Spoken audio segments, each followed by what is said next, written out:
Lo que habíamos visto la vez pasada, ¿se acuerdan? Era una clasificación de las ciencias, muy rápida, como para ubicarnos en qué lugar están posicionadas las ciencias sociales. ¿Por qué las ciencias sociales o humanas, que es lo mismo, se diferencian de las ciencias naturales? Y la respuesta básica la tienen acá, que estoy pintando. Vamos a dejarlo pintado. La diferencia básica radica en que si bien las ciencias naturales y las sociales son ciencias experimentales, sin embargo hay una diferencia en cuanto al objeto de estudio.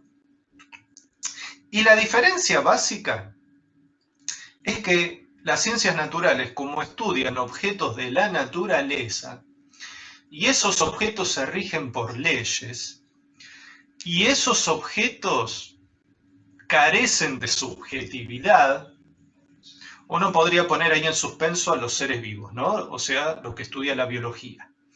Pero las rocas, los planetas, la energía, los átomos, carecen de subjetividad. Suponemos que no piensan, que no razonan. Por lo tanto, no son seres libres.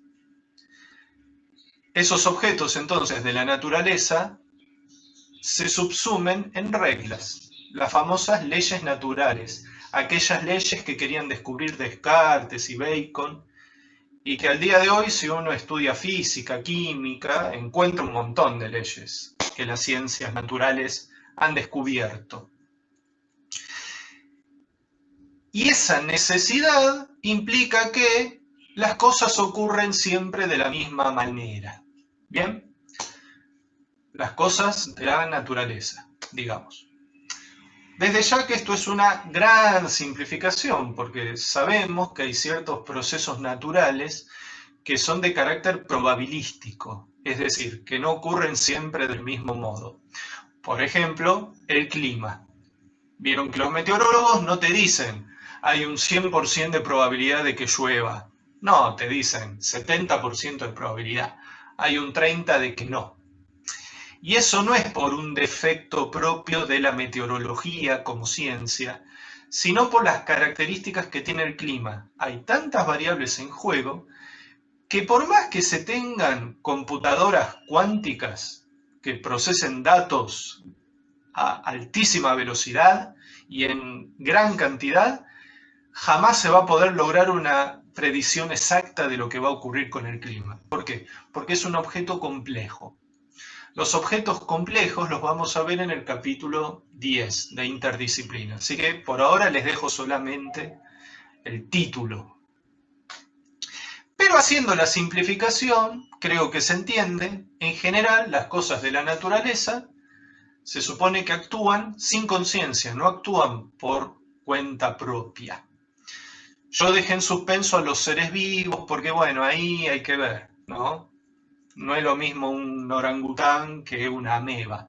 Probablemente el orangután tenga cierto grado de libertad mayor que una ameba, pero sin entrar en esas sutilezas, se hace una división brutal entre lo que es la naturaleza por un lado y la sociedad humana por el otro, porque a diferencia de lo que ocurre con los objetos naturales, los seres humanos tenemos libertad, ¿bien? Y tenemos racionalidad que nos permite elegir de qué manera actuar, ¿tá? Es decir, no funcionamos, al menos en ese sentido, bajo leyes estrictas, ¿tá? Eso lleva a que, por ejemplo, ustedes vieron, aunque sea a grandes rasgos, que cuando se estudian ciencias naturales, en general, tienen un alto poder predictivo. Ejemplos paradigmáticos son la física y la química.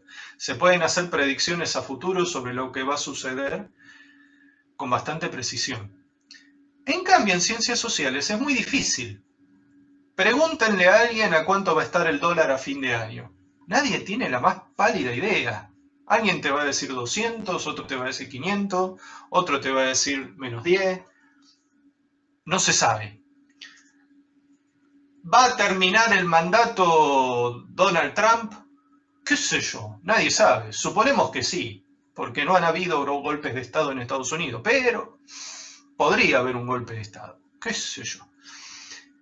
La cuestión de la predicción en ciencias sociales es, diría, imposible, ¿no? Lo que se pueden hacer en todo caso son ciertas conjeturas en base a sucesos que han ocurrido parecidos en el pasado y más o menos conjeturar lo que podría pasar, pero no pasa de ahí, no pasa de una mera especulación.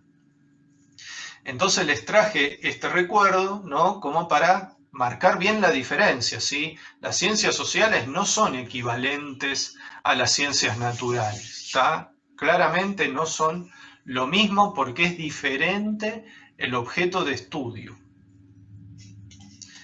Esto nos lleva a, que lo tienen en el texto, el planteo de dos metodologías que suelen haber en ciencias sociales. Una es la metodología naturalista, que como les puse acá, busca que las ciencias sociales tomen la metodología de las ciencias naturales.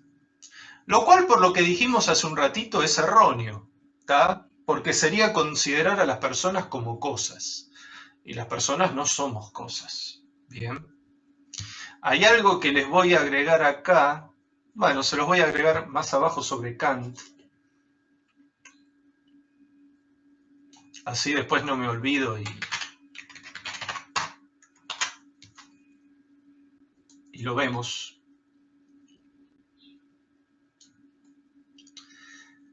Les doy un ejemplo de metodología naturalista, que en el texto no recuerdo si está. Por ahí lo mencionan al pasar.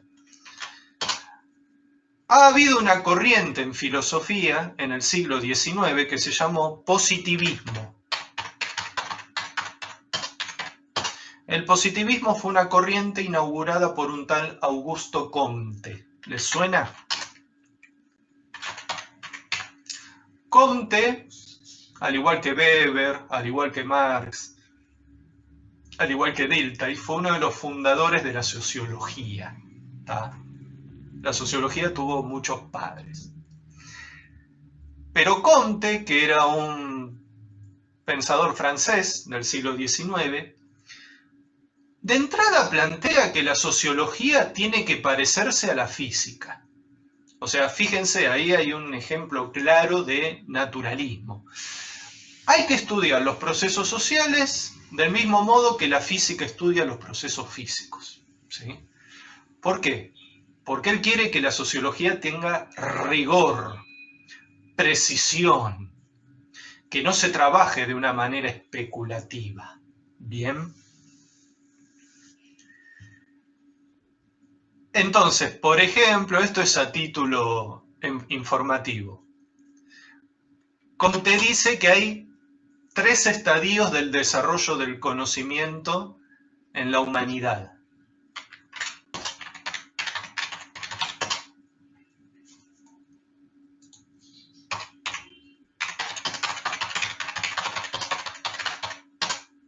Que yo acá se los voy a anotar nada más y se los cuento.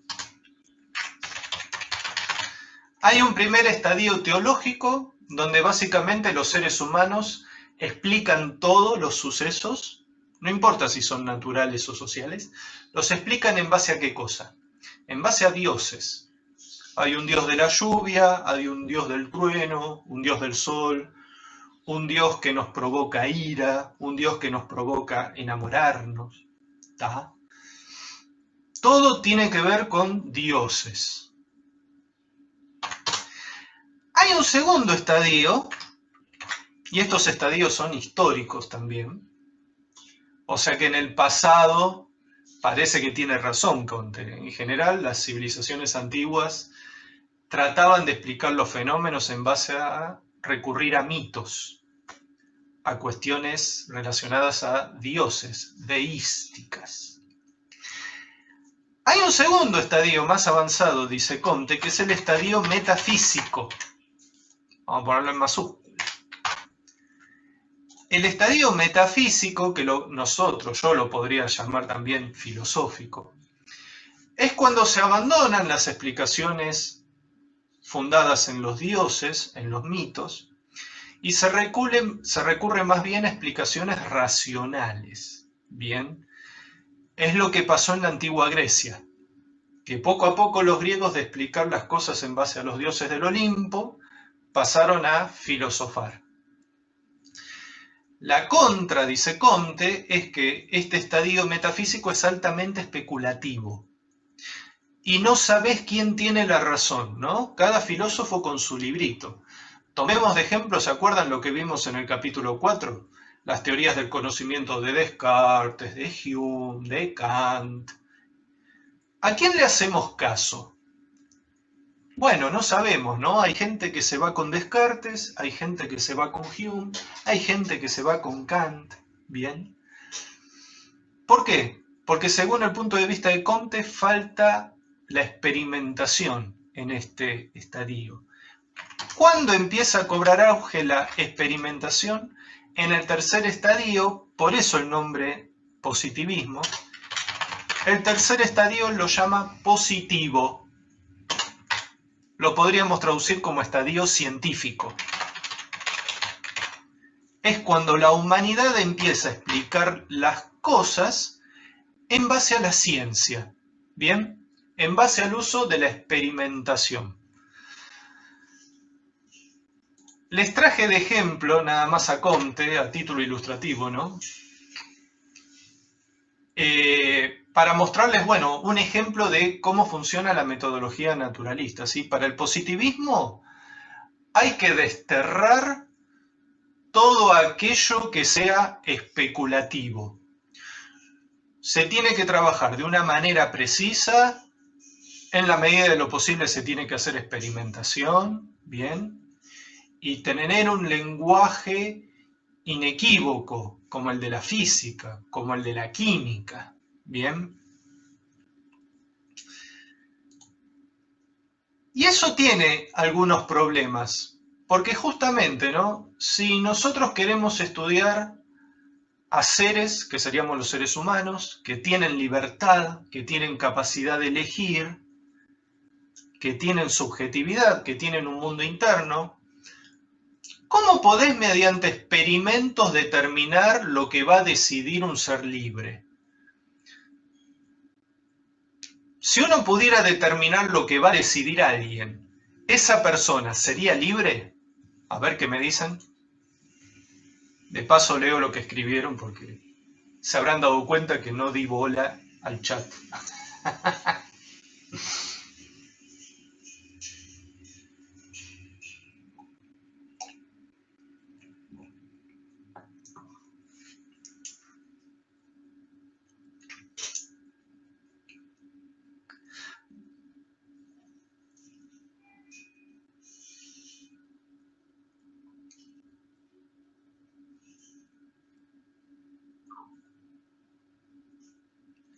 Bueno, ahí hay un tema, ¿no? Ahí hay toda una discusión, porque si alguien de afuera puede predecir, supongamos, ¿no? Si se pudiera, al 100% los actos de otra persona, ¿es libre esa persona o se está manejando bajo leyes? Porque el científico que estaría haciendo el estudio podría establecer una ecuación. Bueno, fulanito de tal tiene esta ecuación que explica su comportamiento. Y siempre va a actuar así. Pareciera que ahí la libertad se perdió. Sería una creencia falsa de parte de fulanito, ¿no? Yo me creo libre, pero en realidad estoy sometido a leyes.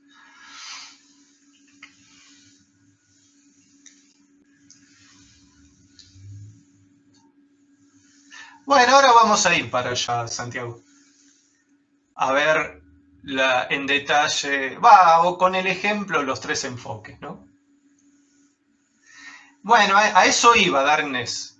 Estoy tirando un ejemplo extremo, ¿no? Si se pudiera predecir la conducta de alguien con total fiabilidad, eso significa que esa persona no es libre.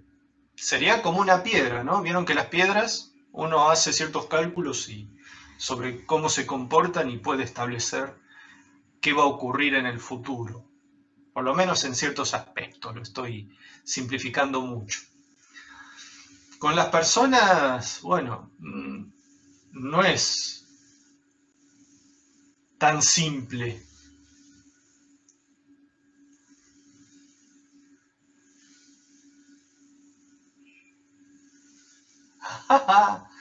Bueno, es bastante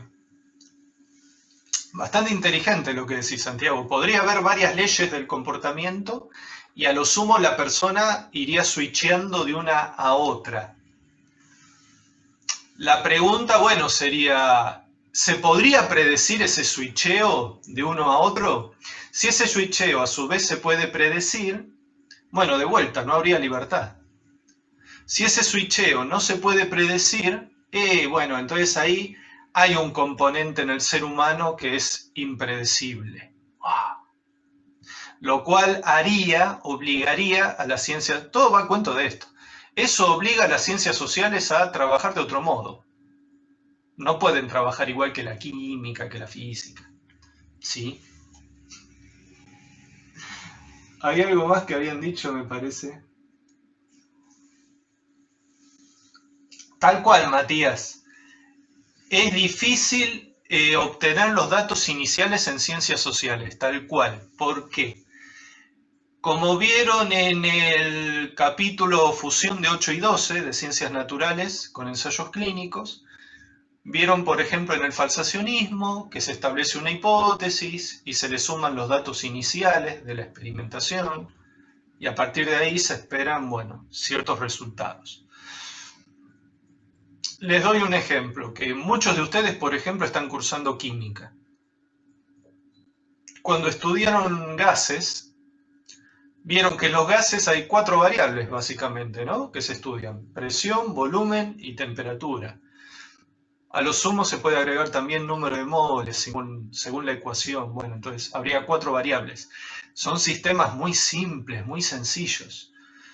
Si vos consideras la conducta de un ser humano, ¿cuántas variables tenés? La propia biología de esa persona, los procesos mentales que tiene, el entorno familiar o social, el país en donde vive, qué sé yo, hay tantas cosas. El clima nos afecta, ¿vieron? Es muy complicado, ¿sí?, establecer los datos iniciales. Y eso está buenísimo, Matías, porque vamos a ver en un ratito que lo que suelen hacer las metodologías naturalistas es acortar los datos, cercenarlos. De miles de datos o de variables, vamos a decir mejor, de muchas variables que habría que tener en cuenta, como es imposible abarcarlas a todas, no se puede, se hace un recorte y se dice, bueno, estudiamos estas 3, estas 4. Y en base a estas 4 pensamos cómo van a funcionar las cosas. Eso se aplica muy bien en el ejemplo que vemos dentro de un ratito sobre la economía y el problema que tuvo económico Indonesia, cómo desde un enfoque naturalista se tomaron unas pocas variables y terminó ocurriendo un desastre económico y social en Indonesia.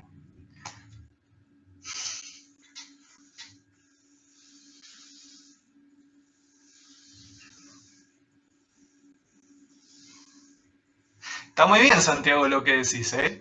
Si uno tuviera... Después te voy a contar algo para no irme muy por las ramas, ¿sí?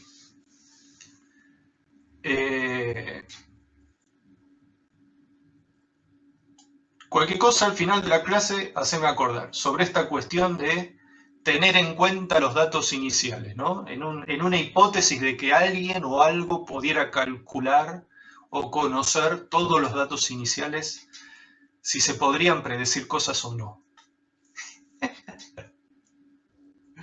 Bueno, dejando en suspenso eso, Santiago menciona lo del ceteris paribus, tal cual. Darnes habla de reduccionismo, tal cual. Eso que hablamos hace un ratito de que el método naturalista reduce la cantidad de variables, porque es más fácil, obviamente, trabajar con pocas que con muchas, se llama cláusula ceteris paribus. ¿Qué significa la cláusula ceteris paribus? Está escrito en latín eso. significa que tomo las variables que creo que son importantes, que creo que son pertinentes, y hago de cuenta, supongo que las demás variables no afectan a lo que yo estoy estudiando. Hago de cuenta que las demás variables no son variables, sino que son constantes. Son cosas que no cambian y que por lo tanto no afectan a lo que estoy estudiando. Por ejemplo, la economía de un país. Por ejemplo, la conducta de alguien, ¿sí? El psiquismo de alguien. Muy bien, Darnés. Es una postura reduccionista porque la palabra lo dice, reduce las variables en juego.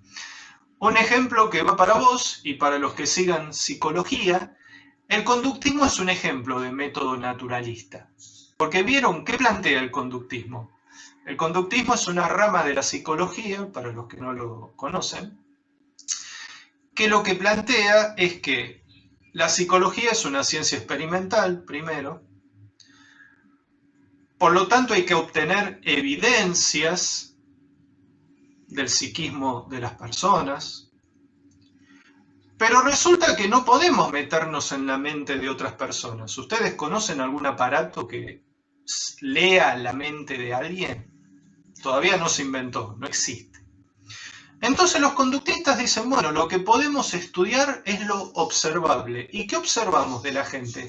La conducta. Si se está sonriendo, significa que está contento. Si tiene la cara así, que está triste, qué sé yo. Si camina muy rápido, el corazón le late rápido, significa que está iracundo, qué sé yo. Estudia conductas, estudia observables. ¿Y qué dice el conductismo acerca de la mente? De la mente no podemos decir nada. Es como si la mente para ellos no existiera. Que no exista la mente significa que no existen los pensamientos, no existen las emociones, no existen los sentimientos. Lo único que hay son expresiones exteriores que sí se pueden filmar, se puede tomar nota, ¿tá? Eso es un ejemplo de reduccionismo, ¿tá?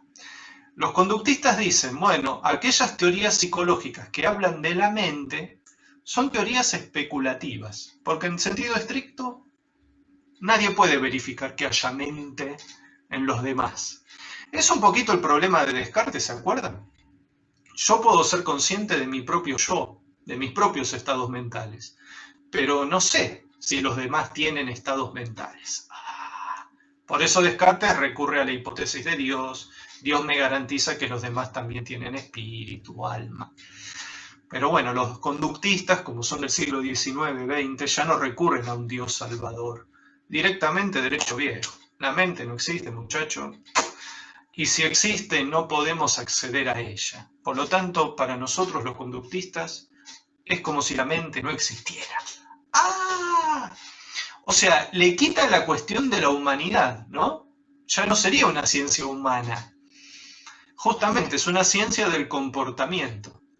Por eso el conductismo se aplica tanto a humanos como a perros, a gatos, a pájaros, a cualquier tipo de bicho que ande dando vuelta. Porque se puede estudiar la conducta de los seres vivos.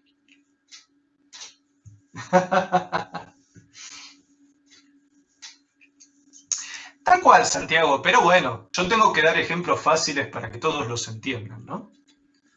No necesariamente reír significa estar feliz, pero no importa, el conductista sigue tomando datos y seguramente se daría cuenta si se trata de un actor o no. La cuestión es que solamente le importan al conductista los datos observables, no tanto los estados internos de la persona.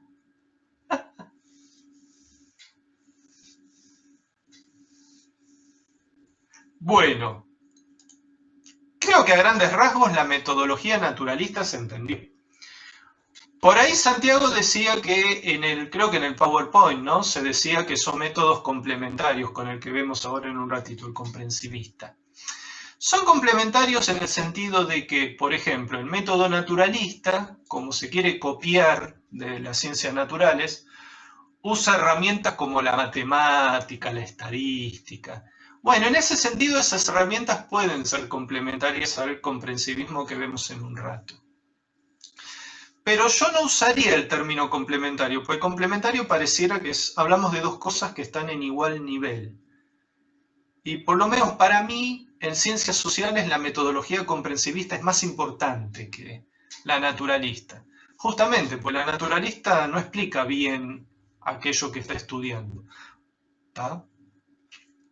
A lo sumo, la metodología comprensivista puede tomar herramientas, pero no transformarse en naturalista, porque ahí sí caemos en un problema.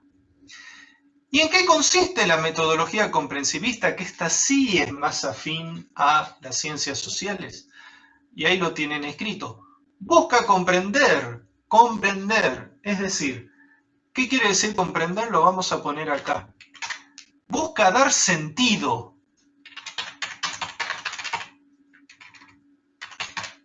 a los procesos sociales, mentales, emocionales, políticos, económicos, ¿está bien? Intenta buscar, bueno, ¿qué sentido tuvo esto? ¿Por qué tal persona actuó de tal manera? ¿Por qué la gente votó a tal candidato en lugar de votar a este otro? Porque en el método comprensivista, y esto es algo que vamos a agregar acá, al final de la oración, presupone la libertad humana. O les voy a poner un término técnico que es lo mismo y que en el texto lo tienen, presupone la libertad de los actores sociales.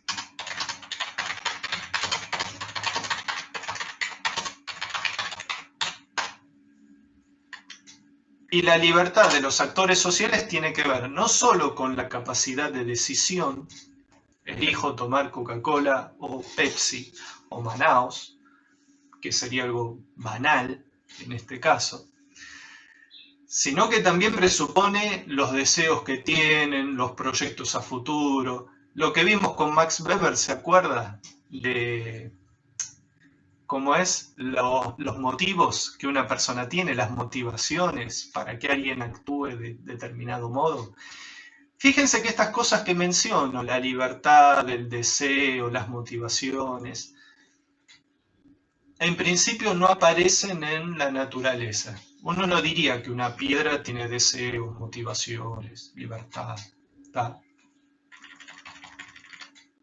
Yo al menos dejo en suspenso a lo viviente, porque en lo viviente, y bueno, pareciera que sí, ¿no? Los perros parece que tuvieran deseos o motivos. Habría que ver, qué sé yo. Pero acá vamos a mantener, por una cuestión didáctica, la división entre lo que es naturaleza por un lado y sociedad por el otro. Y Santiago mencionaba lo del enfoque crítico que aparece al principio. El enfoque crítico es parte de la metodología comprensivista, ¿sí? Pero lo podemos poner. Metodología crítica. Yo creo que el titular lo subsumió dentro del comprensivismo un poco para facilitar el estudio de esto, ¿no? En vez de estudiar tres metodologías distintas, bueno, son dos básicamente. Y la crítica en todo caso es parte de la comprensivista. Y es cierto, es parte. ¿Por qué? Porque la metodología crítica, si se quiere, es una especialización del método comprensivista. Porque además de comprender los procesos sociales, emocionales, mentales, etc., y además de presuponer la libertad de los actores sociales, la metodología crítica hace un análisis de las ideologías que están en juego. ¿Se acuerdan? Hay que irse al pasado, al capítulo 6, que está todo dedicado a la ideología. ¿Y qué relación hay entre ideología e historia de la ciencia? Entonces, para recordar, una ideología es una cierta visión que se tiene acerca del mundo en general o de cierto aspecto del mundo en particular. Bien. La metodología crítica en ciencias sociales lo que busca es, bueno, poner en la superficie qué ideología hay en juego. ¿Desde qué ideología una teoría está hablando? Porque siempre va a haber una ideología detrás. Bien.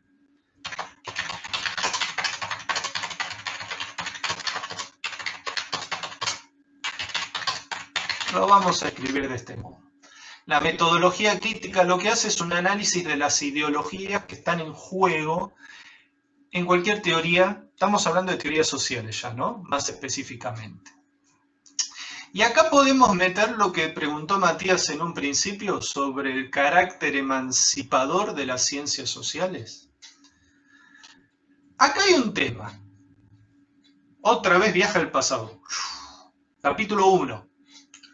Surgen las ciencias en el siglo XVI, gracias a pensadores como Descartes y Bacon, que dicen, en la naturaleza apostamos a que hay leyes, y que si las conocemos, eso nos va a permitir controlar, dominar la naturaleza. ¿Para qué?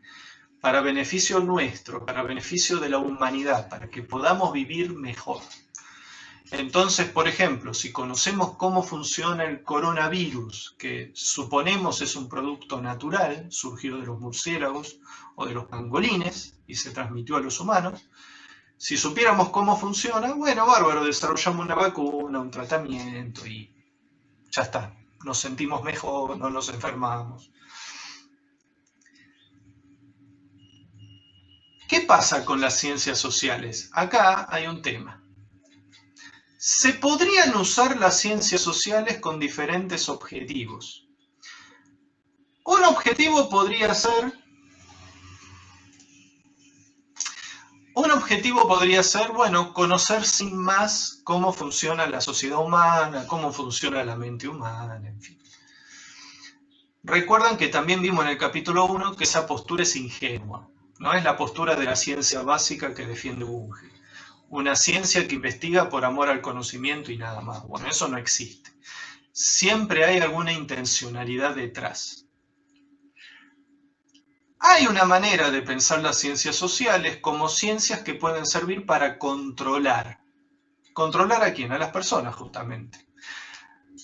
Entonces sería la tesis de Descartes y Bacon, pero trasladada a lo social. Así como desde las ciencias naturales podemos dominar la naturaleza para nuestro beneficio, desde las ciencias sociales podríamos dominar a la gente. Pasa que acá habría una diferencia entre clases. ¿Quiénes serían los que dominan? Y los más poderosos, ¿no? Los ricos, los países que tienen armamento militar, etc. ¿En contra de quién? Y en contra de los más débiles. Si nosotros supiéramos cómo funcionan los débiles, cómo funcionan las sociedades, cómo funciona el pueblo, y bueno, y yo soy rey, supongamos, puedo dominar mejor la situación. Si hubiera una revolución, me puedo anticipar a ella y frenarla. Por darles un ejemplo medio bestial. ¿Está? Entonces, hay veces que hay ciertas ramas de las ciencias sociales que siguen ese camino, el camino de la dominación. ¿Está? Lo que vamos a ver en un ratito en economía, ¿no? Ciertas recetas que le dan a los países de, bueno, ajusten el gasto, bajen el sueldo a la gente, devalúen la moneda, etcétera, para lograr un equilibrio fiscal, pero mientras la gente lo pasa mal. ¿Tá? Pero los números cierran. Ahí están yendo en contra de las personas. Otro ejemplo, lo que tiene que ver, ¿vieron?, con la publicidad, con el marketing. Hay un documental que, si me acuerdo, después se los busco y se los comparto. Algo así como El siglo del yo se llama. Y habla, si mal no recuerdo, o de un sobrino o de un nieto de Freud, que conocía la teoría psicoanalítica, que viaja a Estados Unidos y él propone utilizar los conocimientos que Freud obtuvo acerca del funcionamiento de nuestro psiquismo para aplicarlo a la publicidad, de modo que la publicidad sea efectiva. De modo que mediante la publicidad uno pueda de alguna manera manipular el deseo de las personas para que compren tu producto, ¿no? Bueno, esa es una aplicación de las ciencias sociales manipuladora, ¿tá? No busca la libertad de la gente, al revés, busca coartarla bajo ciertos intereses. Se pueden después tomar las ciencias sociales como emancipadoras, en el sentido de que las personas se vuelvan conscientes de su situación de opresión, por ejemplo, para los casos donde hubiera opresión, y gracias a eso se liberen, ¿tá? A futuro. Ese sería el camino de la metodología crítica. La metodología crítica lo que hace es poner en claro los intereses que se están defendiendo.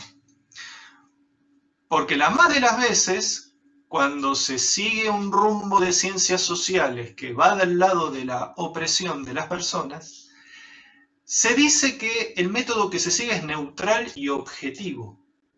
Con eso se lavan las manos.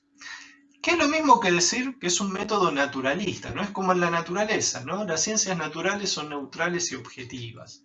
Ya vimos que tampoco en capítulos anteriores, ¿tá? Esa es la explicación, Matías, de por qué las ciencias sociales pueden ser emancipadoras. No siempre son emancipadoras, a veces no. A veces están al lado de la dominancia, ¿tá? Pero se supone que las ciencias sociales debieran poner en el tapete esas cuestiones, ¿tá? A veces se hace, a veces no. A ver, voy a leerlos en el chat, si dijeron algo.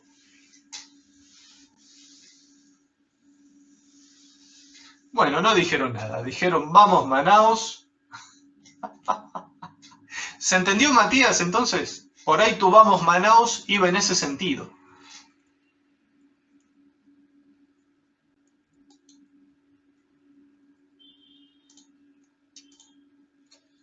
Y en la metodología de crítica, si van al texto, tienen una cita de, si mal no recuerdo, creo que era Horkheimer.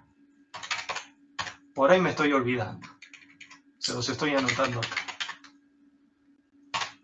Si no era Horkheimer, era Habermas, que también se escribe con H el apellido. Que menciona esta cuestión, ¿no? De que las ciencias sociales tienen que ser ciencias denunciantes. ¿Denunciantes en qué sentido?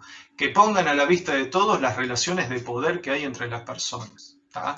Que no jueguen para ocultar esas relaciones, ¿tá? Entonces se los voy a anotar acá. Relaciones de poder.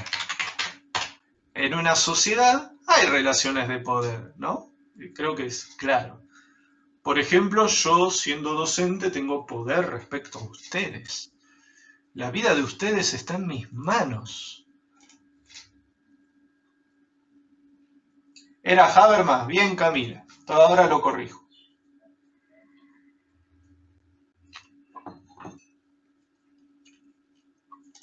Sí, Jürgen es el nombre. Pero con poner el apellido basta.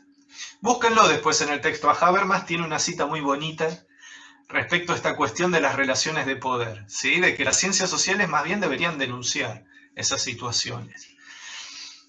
O sea que tienen un carácter, fíjense qué interesante también, que con las ciencias naturales está oculto, o es más difícil que se hagan cargo los científicos naturales de ese aspecto.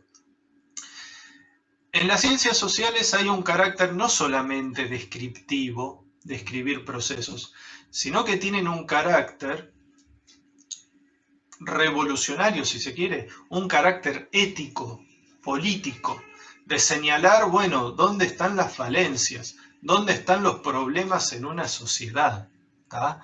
No es solamente describir y decir, bueno, el empleado es explotado por el empleador, cobrando un sueldo bajo, por ejemplo, o porque no le pagan vacaciones, obra social, etc. Bueno, eso sería una descripción y punto y listo. Ya está, quedamos así y punto, no. Las ciencias sociales también tienen que denunciar esas situaciones como malas. No puede ser que alguien en pleno siglo XXI tenga trabajos esclavos, bien, como los que trabajan en talleres textiles y duermen en una pieza de 2x2.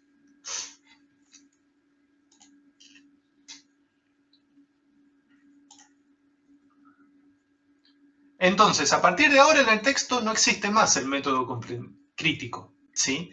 Está subsumido dentro del comprensivista.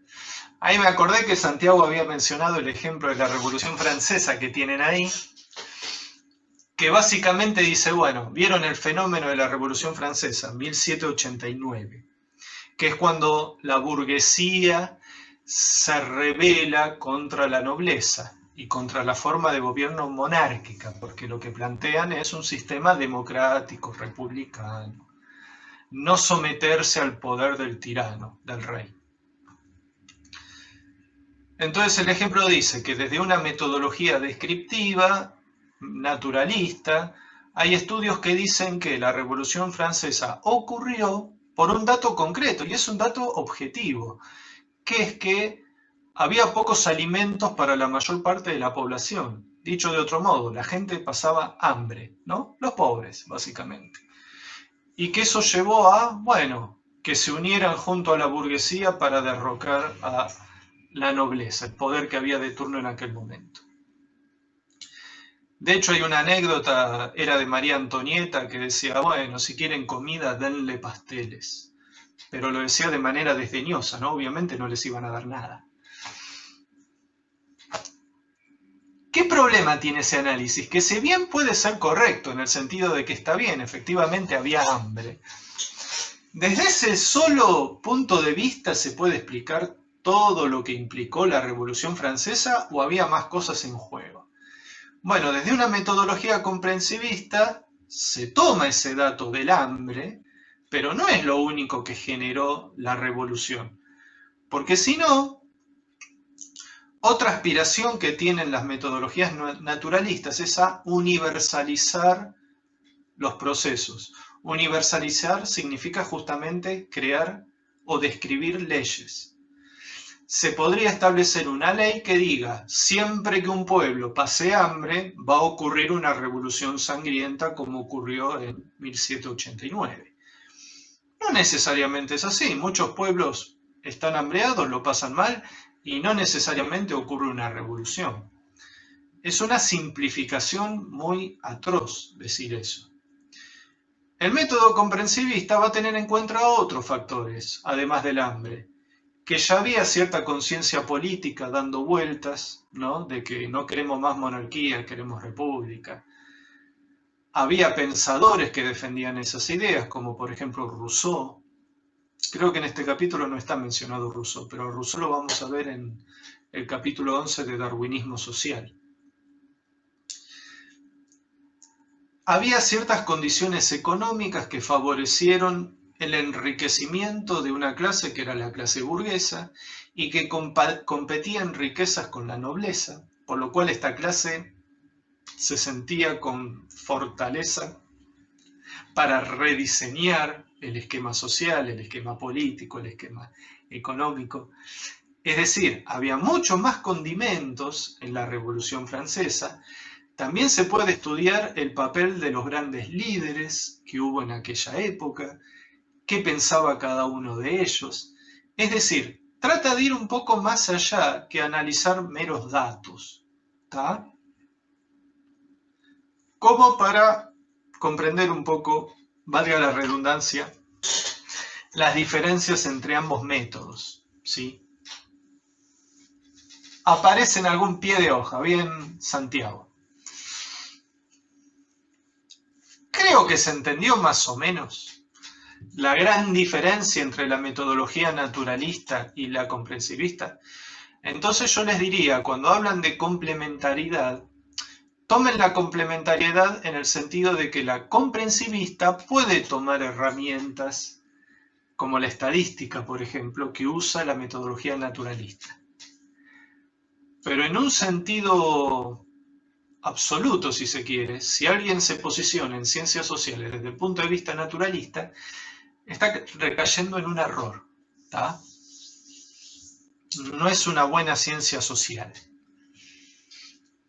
Bueno, bien, Darkness, ahí está, ¿no? Por ejemplo, la idea del contrato social establecida por Rousseau y otros filósofos, otros pensadores, obviamente que dieron lugar, un gran peso a lo que después fue la Revolución Francesa. El hambre, si se quiere, fue un detonante, tal vez, pero el hambre por sí solo no genera revoluciones. Porque puede haber un tirano que tenga mucho poder y que por el amedrentamiento asuste a las personas y bueno, es más fuerte el miedo que el hambre. Entonces en esos casos no va a haber revolución. Bueno, lo de Weber lo podemos pasar porque lo vimos la otra vuelta. Lo del teorema de Thomas también. Y yo acá les había anotado lo de Kant. Y les quería comentar esto de Kant, que de hecho lo tienen en el texto. Kant, además de trabajar sobre teoría del conocimiento, fue un filósofo que también trabajó sobre ética, sobre teoría del derecho, sobre cómo debe configurarse un Estado. Fue un autor muy prolífico. Y él tiene una frase, una máxima, que dice algo así.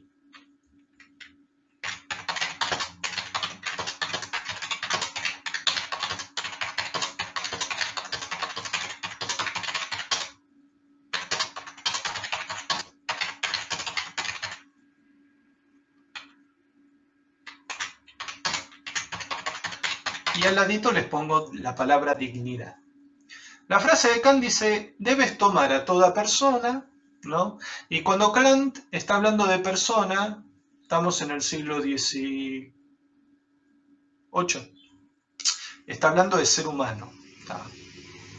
Los animales no son personas para Kant. Les hago la aclaración porque ahora hay corrientes filosóficas contemporáneas que el concepto de persona lo están extendiendo a lo que está más allá de lo humano. Pero bueno, en el siglo XVIII, persona era un ser humano, básicamente. Y no cualquier ser humano, ¿no? Hay que hacer valer la aclaración, que creo que en algún momento les dije.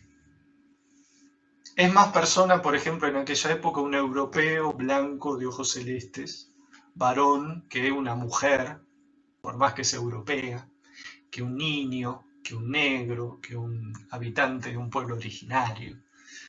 Pero bueno, sacando esas cosas, debes tomar a toda persona como un fin en sí mismo y no como mero medio. Esto tiene que ver con lo que vimos antes de Max Weber, ¿se acuerdan? De la racionalidad conforme a fines y la racionalidad conforme a valores. ¿Qué significa tomar a una persona como medio? Un medio es cuando vos usás a una persona o a una cosa como herramienta. ¿Para qué? Para llegar a un determinado fin, para resolver un determinado problema, por ejemplo. Entonces, a mí me cuesta limpiar mi casa, entonces contrato a alguien para que venga y la limpie, ¿no? Y le pago por hora. Esa persona para mí es un medio, ¿no? Es decir, en vez de tener un robot que limpie, como todavía no existen los robots que limpien las casas, bueno, contrato a alguien para que haga ese trabajo por mí y yo me evito el problema. Si bien esas situaciones obviamente existen, porque en toda relación laboral somos medios para alguien, ¿verdad? O en una relación como esta, yo soy el medio para que ustedes aprendan, ustedes son el medio para que yo cobre el sueldo a principio de mes, en fin, hay distintas situaciones para analizar donde cada uno de nosotros es medio para alguien y otra persona es medio para nosotros. Así todo, dice Kant, no hay que considerar a los otros como simples cosas, como si fuera, por ejemplo, un destornillador que es un medio para atornillar o desatornillar tornillos. Y después, si esto lo quiero tirar a la basura, lo tiro. Bueno, no, con la gente no podemos hacer eso, ¿no? ¿Es verdad? ¿Están de acuerdo? ¿Por qué? Porque son fines en sí mismos. ¿Qué significa para Kant que son fines en sí mismos? Que son seres libres y que son seres, por eso les puse la palabrita ahí, dignos. La dignidad humana consiste en eso, que no somos solamente medios, herramientas para el goce, el disfrute de otro, sino que somos dignos en nuestro propio ser. Acá hay cuestiones éticas, como verán en juego, hay cuestiones políticas, sociales. Uno no puede, por ejemplo, esclavizar a otro, ¿tá? Porque esclavizar a otro implica que ese otro es tu propiedad, es una cosa, la vida y la muerte del otro depende de vos. ¿Está? Por eso, siguiendo esta frase de Kant, la esclavitud no es correcta, por darles un ejemplo, porque no se tiene en cuenta la dignidad del otro. Que haya lincheras en la calle tampoco está bien, ¿sí? Porque ahí la sociedad civil no tiene en cuenta lo que le está pasando a esa persona, ¿está? Es un objeto que está ahí tirado, ¿sí? Perdió su dignidad. Nada, eso. Entonces, las ciencias sociales tienen que tener en cuenta este aspecto del ser humano. Por eso, cuando se hacen experimentos, como lo que vieron en el capítulo de fusión, ensayo y metodología y ensayos clínicos, no me salía, cuando se hacen experimentos de drogas, de fármacos con personas, hay que tener en cuenta la dignidad del otro.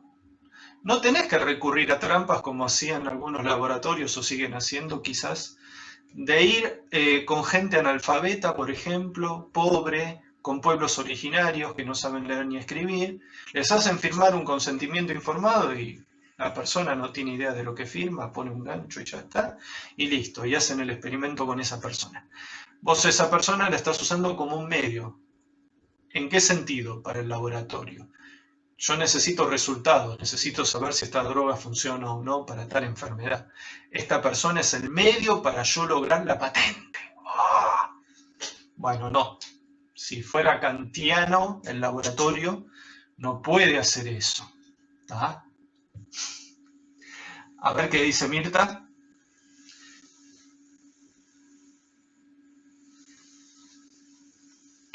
Bueno, igual creo que no habla mucho de teoría de juegos, ¿no? Está mencionado.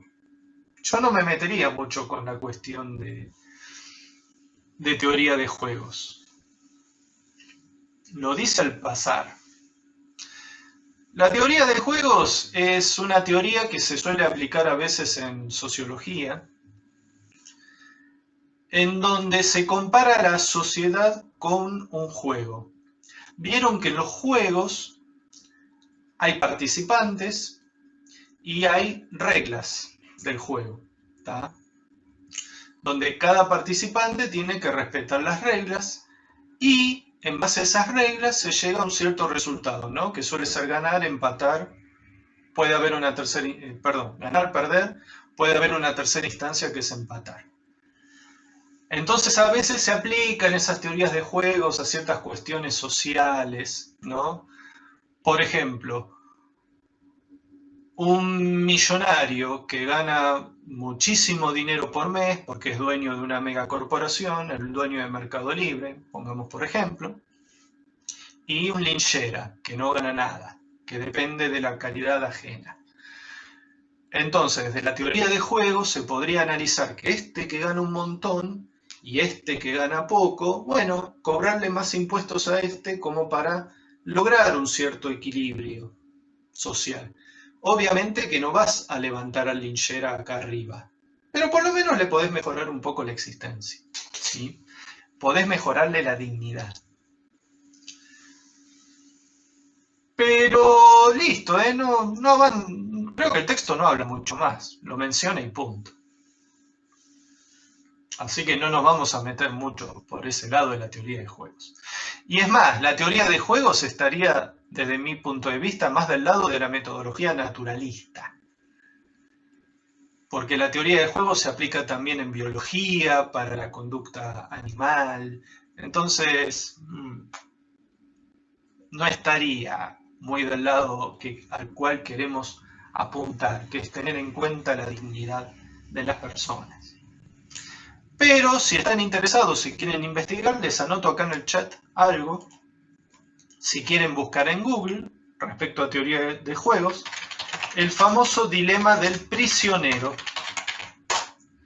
Y no voy a contar mucho más, búsquenlo, léanlo. El dilema del prisionero es un ejemplo de teoría de juegos, aplicado a cierta situación concreta entre personas. Pero bueno, ya está, Mirta, no te enrosques mucho con teoría de juegos porque no. Y sí, probablemente lo has visto en algún lado. También se aplica a situaciones humanas donde hay dilemas y también se aplica en conducta animal. Es muy loco, pero a veces el dilema funciona el dilema del prisionero para ciertos comportamientos animales. En el dilema del prisionero se ponen en juego cosas como la cooperación o el egoísmo. Pero ya está, no nos enrosquemos. De hecho, después revisalo, Mirta, pero si mal no recuerdo es muy breve. Creo que hace una mera mención nada más de la teoría de juegos. No está desarrollado. En fin, ¿cómo vamos hasta ahora? ¿Pan comido?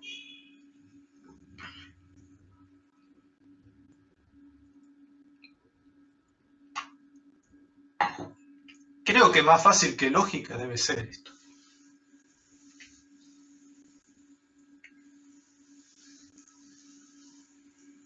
Nadie responde. Están todos viendo Netflix en paralelo. Están viendo el documental de Natalia Oreiro en Rusia.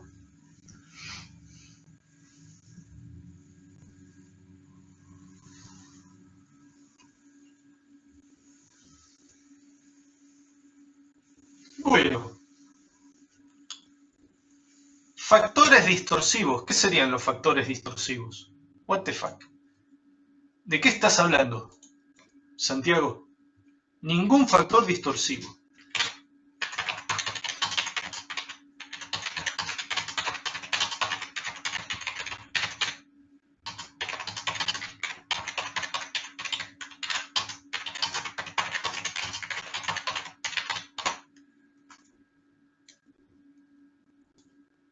A ver.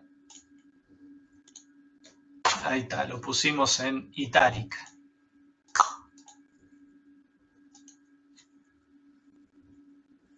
Se menciona en el texto. Bueno, no sé la verdad. Tendría que ir al texto y buscar específicamente ese término. Supongo que se debe referir a que hay ciertas variables que si no se tienen en cuenta pueden distorsionar los resultados esperados. O que a partir de la ideología que el científico social profese puede distorsionar la interpretación de los datos. Puede tener que ver con eso, ¿no?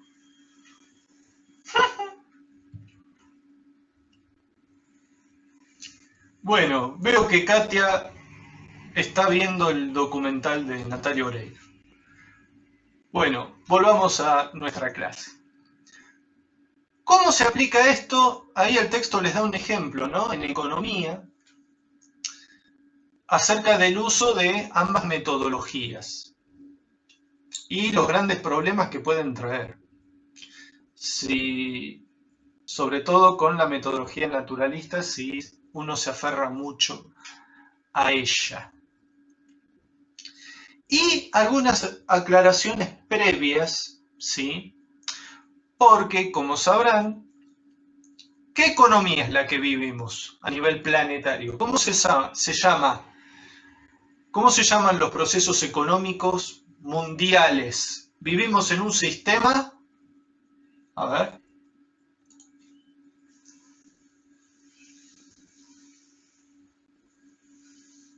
Muy bien, Matías Muñoz.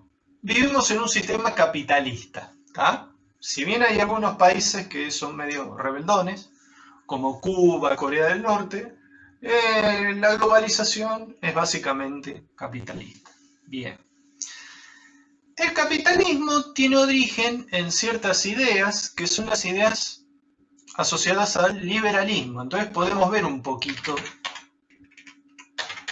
en qué consiste el liberalismo. Y más que nada el liberalismo económico.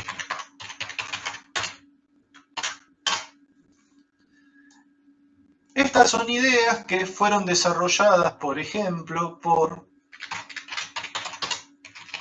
Quería poner un paréntesis, ahí va.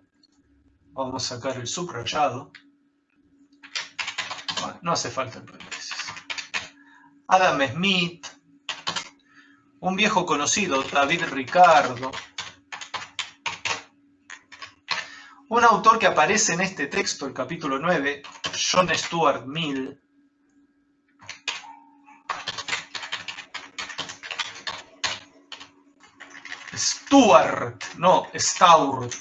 Stuart, maldita dislexia. ¿Qué es lo que plantearon estos pensadores? Piensen que Adam Smith es un pensador del siglo XVIII, John Stuart Mill y David Ricardo ya son del XIX. Ellos plantean un esquema acerca de cómo debe funcionar la economía bajo el presupuesto de que gracias a la economía puede mejorar el bienestar, se puede mejorar el bienestar de las personas y de la sociedad en su conjunto. Entonces ellos establecen ciertas ideas básicas acerca de la sociedad y también ciertas ideas básicas acerca de cómo es el ser humano en esencia, en su naturaleza. Les voy a poner a título informativo las ideas respecto a lo social o a lo económico. ¿Qué ideas defienden?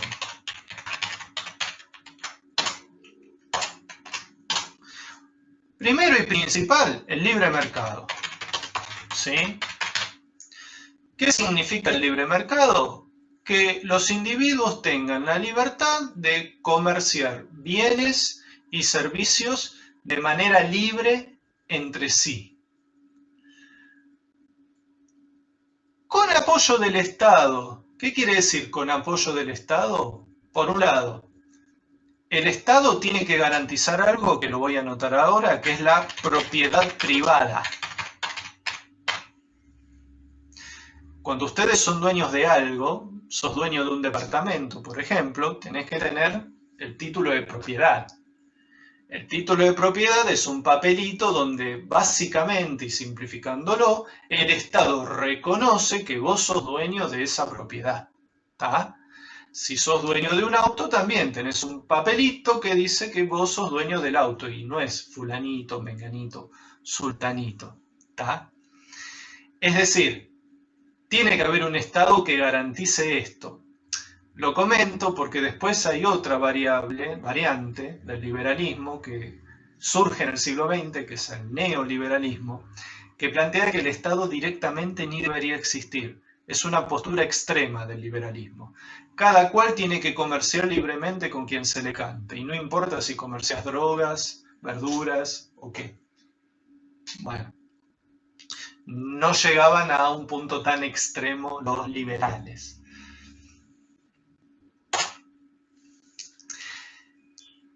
Tienen la idea de libre competencia que está asociada al libre mercado.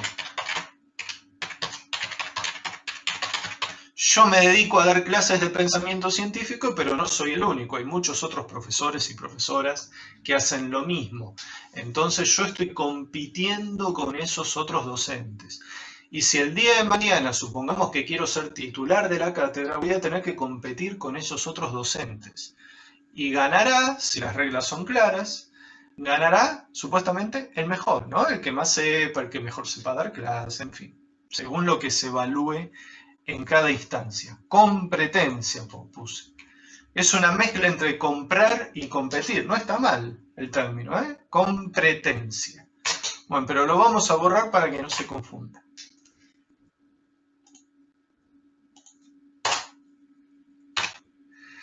Porque está la idea que si la competencia es libre, si nadie tiene un monopolio, eso mejora la calidad de los servicios y de los productos que se venden, porque justamente vos tenés que ser mejor que el otro. Si te quedás dormido, fuiste, el otro te ganó el puesto. ¿Tá? Si sos una empresa que fabrica productos, bueno, tenés que fabricar productos de muy buena calidad y a menor precio que el de tu competencia. Porque si no, el otro te ganó mercado, te va a robar los clientes tuyos. En cambio, cuando hay un monopolio, es decir, cuando no tenés competencia, ¿cómo decirlo? Te achanchás, te dormís en los laureles, porque soy el único que provee el servicio. Entonces, te puedo cobrar lo que yo quiero y no tengo necesidad de mejorar porque ya está, soy el único. ¿Qué quiere? A veces pasa lo mismo, que es parecido, hay un término que es oligopolio. Es cuando hay pocas empresas o pocas personas que brindan un determinado servicio. Por ejemplo, la luz. Vieron que lo que es Capital Federal y Conurbano, tenés Edesur y Edenor. Son dos. Y uno diría, bueno, tienen que competir entre ellos. La verdad que muchos no compiten porque por contratos con el Estado cada cual tiene determinada jurisdicción, así que desde su territorio cada cual actúa de manera monopólica. Entonces te cortan la luz, por ejemplo, y no tenés la opción de elegir al otro proveedor o a un tercero o a un cuarto. ¿Tá? Entonces oligopolios es cuando hay varios que se ponen de acuerdo y fijan precios. Y ahí tampoco se da una competencia genuina. ¿Tá?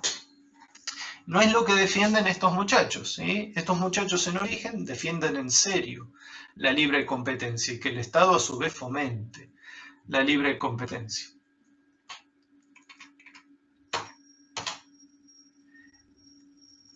Y podríamos poner una cuarta, ¿no? Que la podemos poner de este modo, ¿no? La idea de especialización. La especialización tiene que ver con que cada cual se especialice en una determinada tarea. Que el sastre se dedique a hacer trajes, que el zapatero se dedique a hacer zapatos, que el que cocina se dedique a la comida, y así sucesivamente. ¿Por qué? ¿Cuál es la idea? En las épocas previas al capitalismo, en la época feudal, las personas hacían muchas cosas a la vez. No había demasiada especialización. Si vos estás obligado a hacer muchas cosas al mismo tiempo, no vas a lograr la excelencia en todo eso que haces, porque te lleva mucho tiempo realizar todas esas tareas. Limpiar, hacer tu ropa, hacer tu trabajo, cuidar a los niños, qué sé yo, lo que fuera. En cambio, si te especializás y solamente te concentrás, bueno, yo soy médico y me dedico a curar personas, y del resto que se ocupe en otro, yo no voy a hacer mi propia ropa, voy a comprar a una casa de ropa. O yo no voy a fabricar una computadora porque me llevaría toda la vida, voy y compro la computadora, pero yo me dedico a la medicina y cobro en base a la medicina. Según estas teorías, en Adam Smith sobre todo, se va logrando excelencia y se logran ventajas respecto a otros. ¿Tá? Eso va entramado con la libre competencia también, ¿sí? Es como que las personas estamos en una carrera constante por ser cada vez mejores en una cierta área. ¿Tá? Esto con el correr del tiempo se fue exacerbando cada vez más. Si en estas épocas, siglo XVIII, XIX, los médicos podían tener una actitud más, por tomar un ejemplo, ¿no?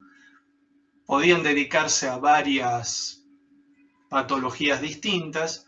Hoy en día vieron que hay especialistas para cada cosa. Está el médico especialista en el meñique, ¿no? de la mano izquierda y está el especialista en el meñique de la mano derecha. Entonces, si te equivocas de especialista, te van a tener que derivar a otro. Entonces uno diría, bueno, qué pavada ser especialista en esta cosa pequeña. Bueno, pero ese tipo conoce todo acerca de esto. Así que cualquier problema que tengas, seguramente te lo va a poder solucionar. Sin la especialización, si sos generalista, bueno, podés cometer errores. Eso es lo que plantea a grandes rasgos el liberalismo económico y que de este modo las sociedades que aplican esto se vuelven cada vez más prósperas, ¿sí? Cada vez más desarrolladas, más ricas. Hasta ahí, ¿cómo vamos? A ver. Voy a prender la luz.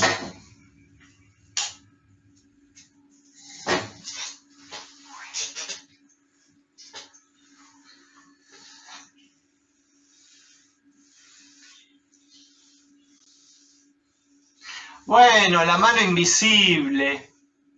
Ahí Darkness habla de la mano invisible. Vamos a ponerlo acá al lado del libre mercado. La mano invisible del mercado es una metáfora que dice que el mercado se autorregula. No hace falta intervención externa.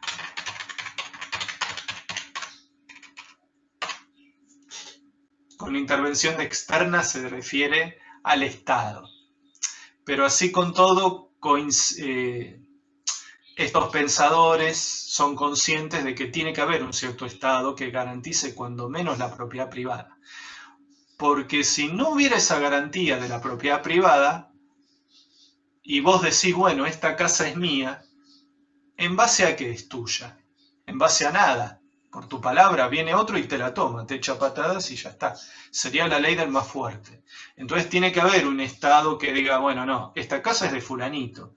Y si esta casa es usurpada, podés ir ante un juez, en fin. Y hacer rondar mecanismos legales para recuperar lo tuyo.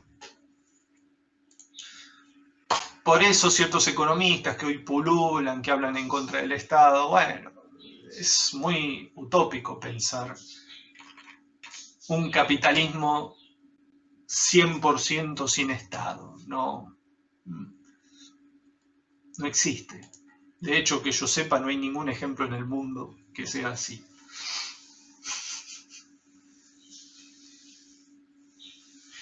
Tal cual, Darnés. Es la supervivencia el más apto. Ese término tenerlo en mente para cuando veamos el capítulo 11, que es sobre darwinismo social, que justamente trabaja ese tema. ¿Sí? Estas ideas llevadas al extremo te llevan a ese lugar, ¿no? De que, bueno, cada cual se tiene que arreglar como pueda. Los más hábiles sobreviven y los menos hábiles quedan en el camino. ¿Tá? Son las típicas frases como que, bueno, los pobres son pobres porque no quieren laburar, por ejemplo, ¿no? Como si hubiera pleno empleo, como si las empresas ofrecieran trabajo todo el tiempo para todo el mundo, cuando claramente no es así. Cada empresa tiene su planilla, su grilla de gente y ya está. Hasta donde le conviene va a seguir contratando o no.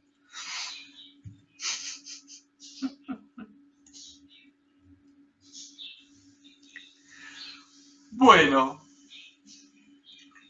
y una aclaración nada más sobre la anarquía, ¿no? Claro, depende de qué anarquía pienses.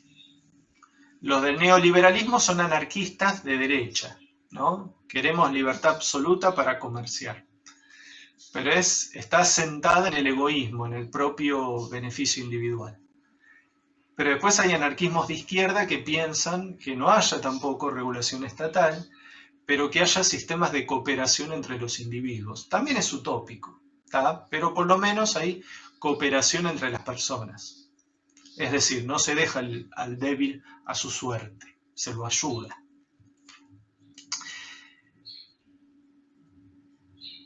Acá viene la parte interesante. ¿Cómo conciben al ser humano estas teorías? Acá viene el problema. Porque hasta ahora, bueno, son ideas de cómo puede o cómo debería funcionar la sociedad de modo tal que la riqueza aumente. Pero el tema es que esto lo fundan en esta idea del ser humano. Que de vuelta, cuando veamos el capítulo 11 de Darwinismo Social, vamos a ver que se repite esta cuestión. Estos muchachos parten de una base que Santiago la mencionó, entonces lo vamos a poner acá en el título, la idea del Homo economicus. Vieron que nosotros como especie somos Homo sapiens, ¿no? Los Homo, los hombres que pensamos. Tenemos la capacidad de la racionalidad. ¡Wow! Bueno, entonces esta concepción toma el término homo, ¿no? Y le agrega la característica de economicus. Somos seres economicistas. ¿Qué significa que somos seres economicistas? Bueno, todo esto que vamos a poner a continuación son características de los seres humanos que traemos de nacimiento, que están en nuestra naturaleza, que están en nuestra biología, si quieren, escritas en nuestro ADN. Obviamente que en el siglo XVIII, XIX no hablaban de biología ni hablaban de ADN porque no existía ninguna de las dos cosas. ¿tá? Pero sí hablaban de naturaleza humana. Hoy lo vamos a poner.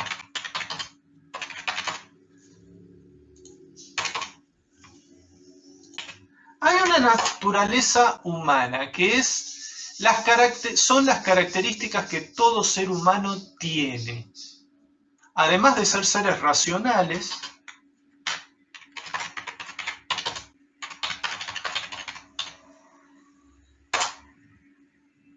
esa es una característica y hasta ahí podríamos estar de acuerdo, ¿no? Somos seres racionales, al contrario de los perros, los elefantes, las abejas, los helechos. El tema es con lo que viene ahora, a continuación. Voy a bajar. Así se ve.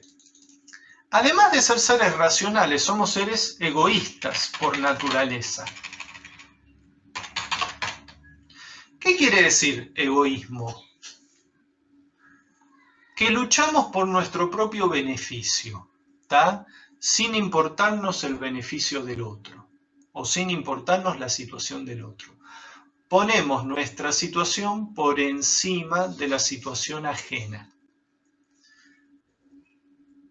Eso significa que si podemos obtener una cierta ganancia, un cierto placer, vamos a tratar por todos los medios de obtenerlo, ¿sí? Entonces acá podríamos abrir, vamos a insertar dos flechitas.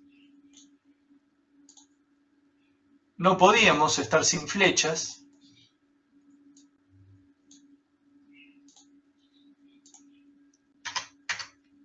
Este egoísmo se sostiene básicamente en dos conductas. Una es el placer y la otra es el dolor.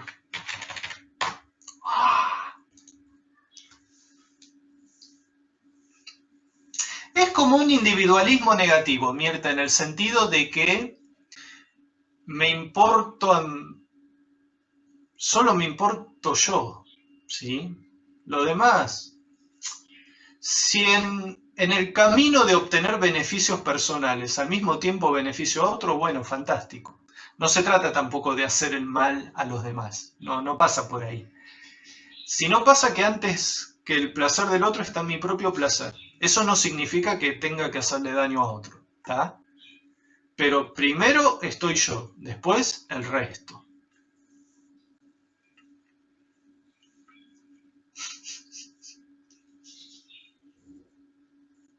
Bueno, lo que dice Darnes de la falta de empatía. Ahí hay un tema, ¿no? Porque vos sabés que Adam Smith tiene un tratado moral que habla de la simpatía, ¿sí? Que lo podríamos traducir como empatía también. Y dice que es un rasgo de las personas, o sea que esto del egoísmo a su vez es una simplificación. Pasa que él plantea que mediante la simpatía es mejor ser empático, si querés, usando tu término, ¿no? Ponerse en el lugar del sufrimiento del otro, ¿por qué? Porque resolviendo el dolor del otro, vos te sentís mejor al mismo tiempo. Entonces, de fondo sigue estando el egoísmo, ¿tá? Yo puedo ayudar a otro, pero porque esa ayuda me genera un cierto placer, me genera un cierto bienestar, o cuando menos me libera de la culpa. Yo ayudo ahí al menesteroso, le doy unas monedas al hinchera y me siento bien, porque digo, bueno, yo tengo un plato de comida, él no, le doy un par de monedas y tranquilizo la tortura de mi conciencia, si es que la tuviera, ¿tá? No todo el mundo la tiene, obviamente. Pero sigue estando en juego, ¿no? En el fondo sigue estando el egoísmo. Puede haber solidaridad, puede haber ayuda, pero esa ayuda de algún modo o de otro te tiene que redundar positivamente, ¿tá? O dicho de otro modo, nadie va a sacrificarse por otro, ¿tá? Es decir, perjudicarse a sí mismo en pos del bien del otro sin ningún tipo de recompensa, aunque más no sea una recompensa emotiva, ¿sí?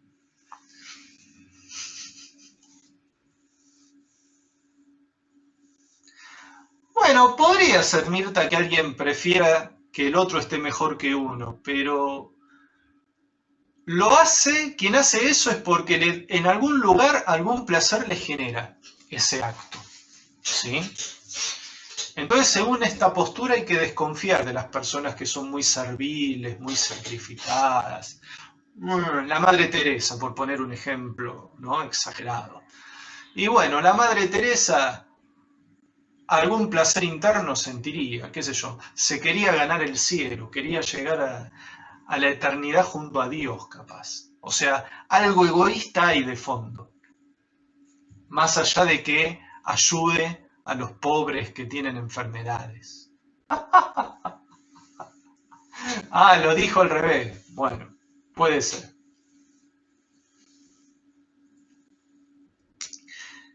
Entonces les decía, esto es muy interesante, ¿no? Porque dicen que el ser humano, y ahí acá vemos la cuestión reduccionista, los seres humanos nos manejamos bajo estos dos elementos, que son el placer y el dolor. ¿Cómo solemos actuar frente al placer? A ver, de sentido común, ¿qué hacemos con el placer?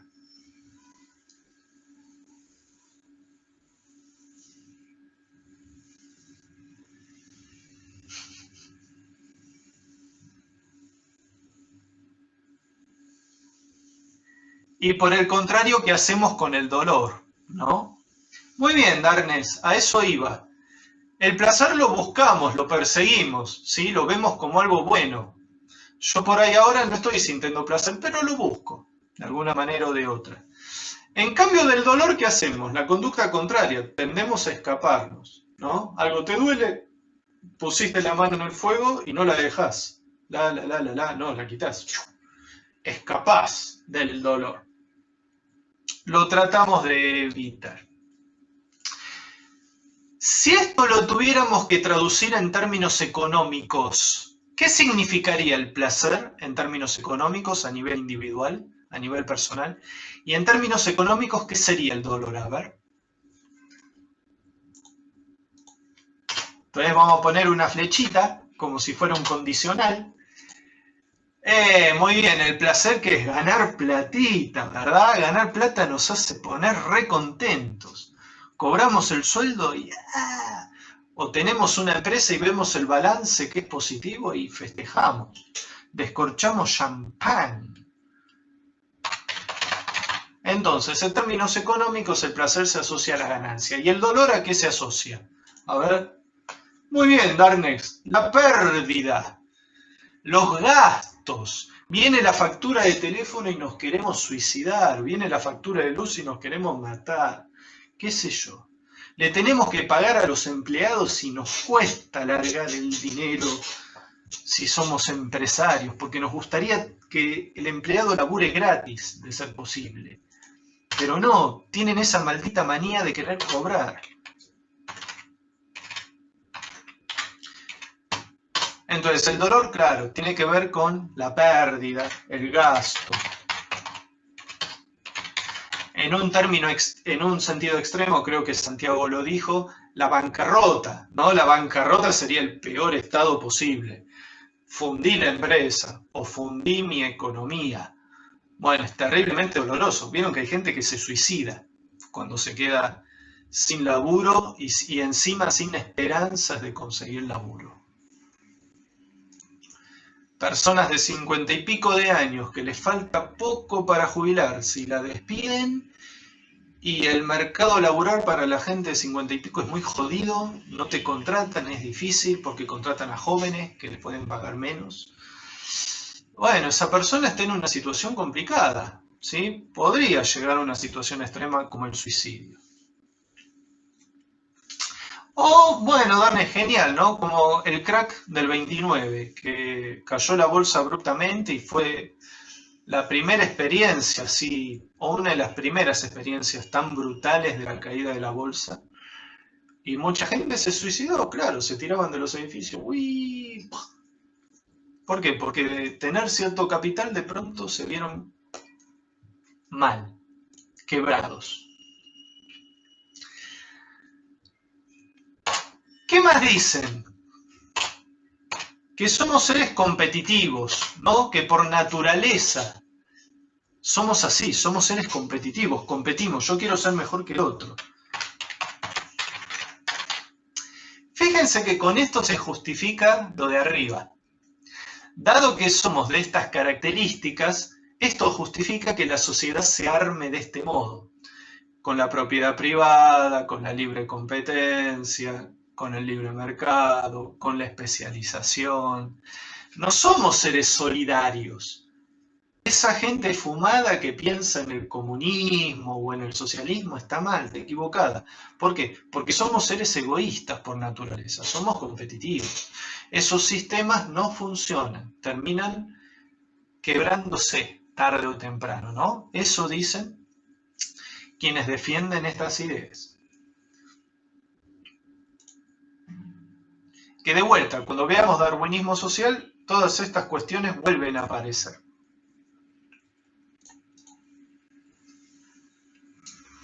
La dignidad. Bueno, no habla de dignidad justamente, ¿no? No, la dignidad no les importa demasiado. En todo caso, lo más parecido a la dignidad para este tipo de pensamiento es que si vos te desarrollás en tu trabajo y brindás muy buen servicio y vendés buenos productos, vas a tener una recompensa social, es decir, vas a tener clientes, vas a ganar guita, ¿tá? Vas a ganar dinero. En ese sentido estaría la dignidad, si querés, ¿tá? Hay algo que se une a esto, que bueno, ahí colamos a otro autor, y esto es a título informativo porque en el texto no está, creo. ¿Se acuerdan de Weber? Que lo vimos antes, Max Weber, uno de los fundadores de la sociología. Él tiene un librito, un texto que habla de, no me acuerdo el título, ¿no? Pero habla de la relación entre la economía capitalista y la religión protestante.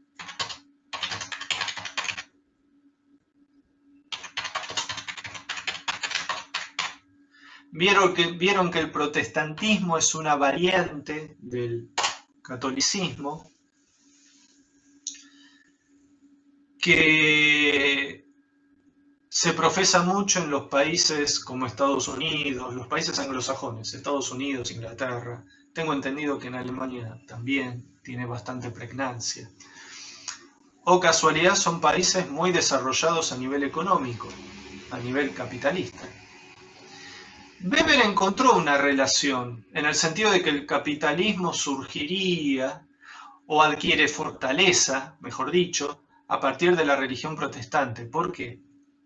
Entonces, brevemente les hago una comparación entre el protestantismo y el catolicismo que profesamos, por ejemplo, en Sudamérica o en Roma, en el Vaticano. El catolicismo, tal como lo conocemos nosotros, vieron que profesa mucho la ayuda al prójimo, la ayuda al necesitado, la idea de sacrificarnos. Como cuando hablamos de la Edad Media, ¿se acuerdan en el capítulo 1? No importa tanto la vida en la tierra es un lugar de dolor, donde nosotros tenemos que tomar determinadas decisiones morales gracias a nuestro libre arbitrio, y en base a si hemos sido buenos o malos, cuando morimos, nuestra alma, que va al juicio final, Dios dictamina si vamos al cielo o al infierno. Entonces importa más la vida a futuro, ¿no? La vida después de la muerte, que el sufrimiento que podamos tener acá. Por eso vieron que un ejemplo extremo serían los franciscanos. El Papa Francisco profesaría esa rama del catolicismo. El franciscanismo hace votos de pobreza, ¿sí? Entonces son personas que viven con harapos. Hoy en día, la verdad, con el avance del mundo, no sé si están así, pero antiguamente los franciscanos eran personas que se despojaban de sus pertenencias y tenían lo mínimo. Una ropa toda rota, un cuenco para beber, comer, en fin. ¿Por qué? Porque no importa el placer en esta vida, sino importa la recompensa futura. Y la gracia, está el término de la gracia. La gracia es la recompensa que Dios a vos te da.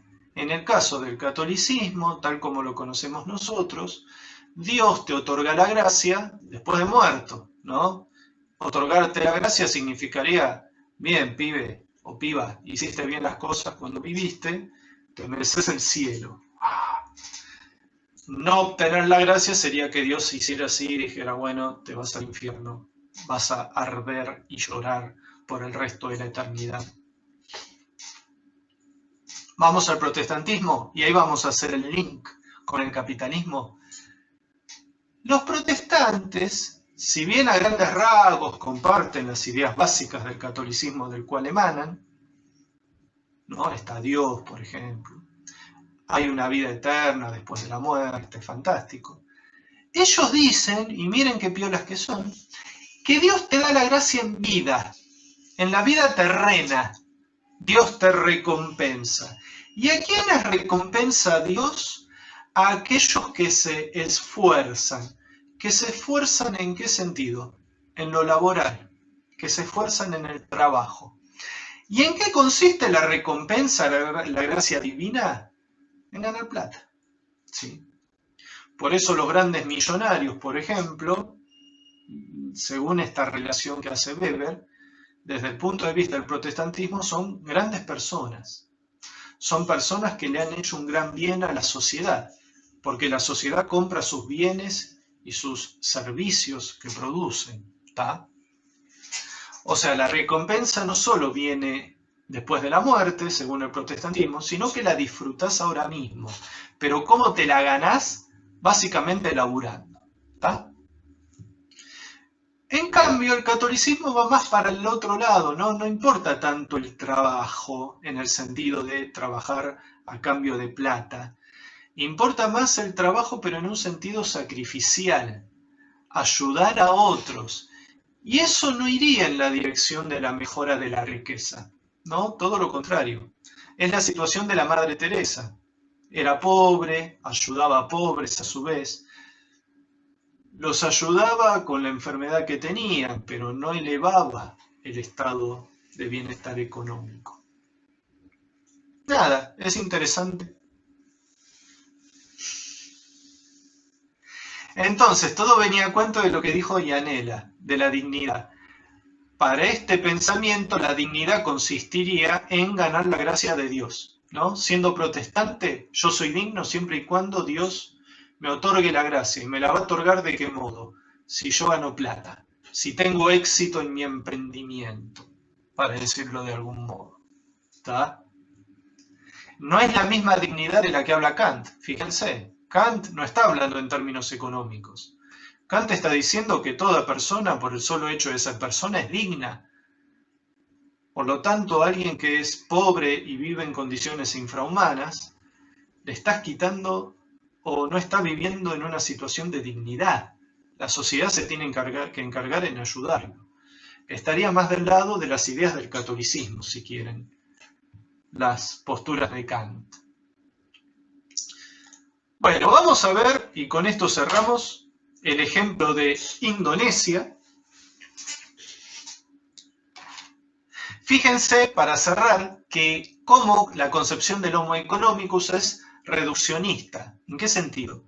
Basa la conducta humana en unas poquitas ideas, que somos básicamente egoístas, competitivos, que vamos atrás del placer y escapamos del dolor. Y lo de la racionalidad es importante, porque tomando a Weber, ellos se sostienen en una racionalidad conforme a fines. Somos seres calculadores. Buscamos nuestro propio placer. Es tipo Maquiavelo, ¿vieron? El fin justifica los medios. Si en el camino hay gente que la pasa mal, no importa, porque busco yo mejorar. ¿Sí? Entonces se supone que somos seres calculadores. Todo esto es fácilmente refutable, ¿no? Porque si vos te pones a analizar la conducta de las personas son racionales, ¿no? En este sentido economicista. La gran mayoría de la gente, fíjense que le va mal en términos económicos. En vez de comprar la Manaus, que es más barata, y ahorrar el dinero e invertirlo para generar riqueza, no, van y compran la Coca-Cola y después no llegan a fin de mes. ¿Tá? La publicidad juega con eso en realidad, con que no somos en realidad seres racionales. Si no, no tendría éxito la publicidad. Si uno ve la publicidad, no sé, de un automóvil, ¿no? Qué sé yo, una publicidad de Volkswagen. Y además de mostrarte el auto, te muestran a una modelo hermosa. ¿Qué tiene que ver la modelo con el auto? Si fuéramos seres racionales, ¿cómo tendrían que ser las publicidades?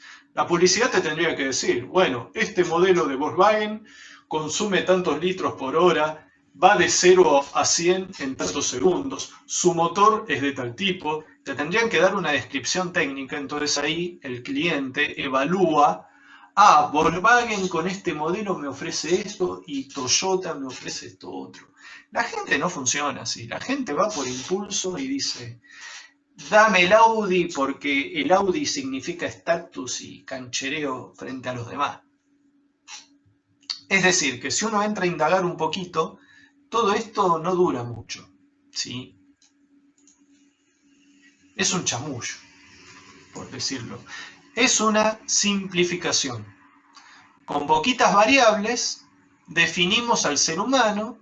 Es algo que fácilmente entiende todo el mundo, ¿no? Vos a cualquiera le explicas esto y, sí, es verdad. Seguimos el placer y escapamos del dolor. Pero si uno entra a indagar un poco, bueno, no es tan simple la conducta humana, ¿sí? No es tan así. De hecho, vieron que hay gente que siente placer en el dolor, los masoquistas. Y bueno, y en este esquema, ¿dónde metes al masoquismo? Es complicado. El masoquista busca el dolor a propósito, en vez de escapar de él.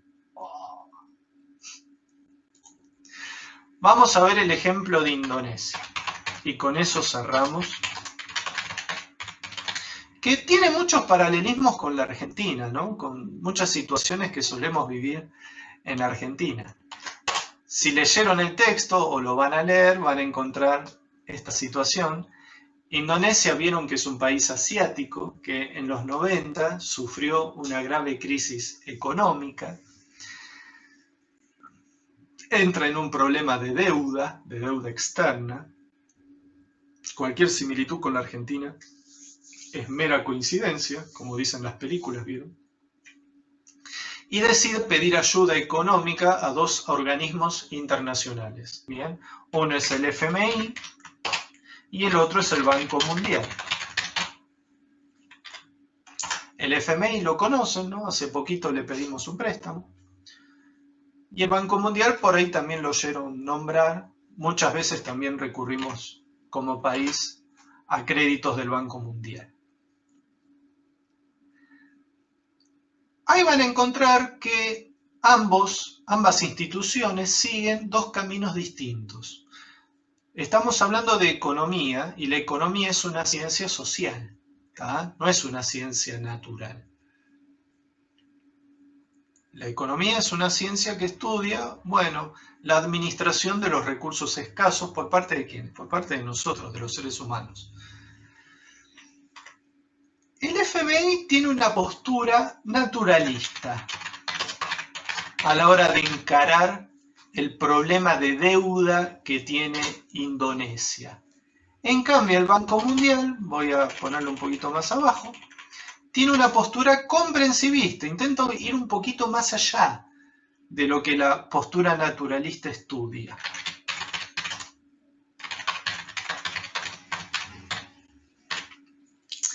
El FMI básicamente se basa en datos económicos, ¿sí? En números de Indonesia, y hace una comparación con una situación semejante que vivió México años atrás. Entonces, cuando vayan al texto van a encontrar que México años antes también tuvo un problema grave de endeudamiento y no sabía cómo salir de ese problema porque no disponía del capital para pagar eso. Y México, con la ayuda también del Fondo Monetario y las recomendaciones del Fondo Monetario, logró salir del problema estableciendo comercio de ciertos productos con Estados Unidos. Vieron que México está limitando al norte tiene a Estados Unidos. Hay una cercanía.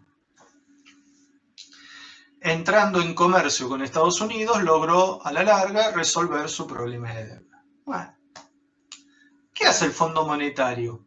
Postura naturalista, busca leyes que expliquen, en este caso, las situaciones económicas.